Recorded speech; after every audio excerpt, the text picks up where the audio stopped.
રામદાસ બાપુના જય સિયારામ. કોઈ પૂજે અંગ દાદા, કોઈ પૂજે પગ, નરસિંહ મહેતા પૂજે આખે આખો અંગ. નરસિંહ મહેતાની આ વાત છે.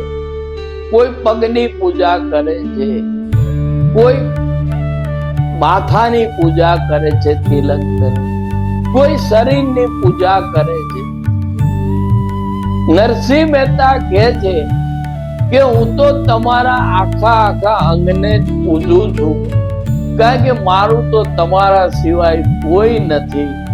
અને નરસિંહના જીવનની, નરસિંહ મહેતાના જીવનની ઘટનાઓ, એમના પિતાજીનું શ્રાદ્ધ, એમની દીકરીનું મામેરું, જ્યારે નરસિંહ મહેતાને તકલીફ પડી ત્યારે કૃષ્ણ હાજર થયા અને એમના કામ પૂરા કર્યા. એ નરસિંહ મહેતા કહે છે કે પ્રભુ હું તો તમને પૂર્ણ સ્વરૂપે બોલું છું. એટલે સ્વરૂપ એટલે શરીર નહીં, હું માત્ર માણસ છું. મને તો તમારા સિવાય આ જગતમાં કઈ સત્ય દેખાતું જ નથી.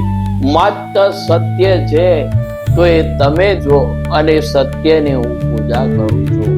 રામદાસ બાપુના જય શ્રી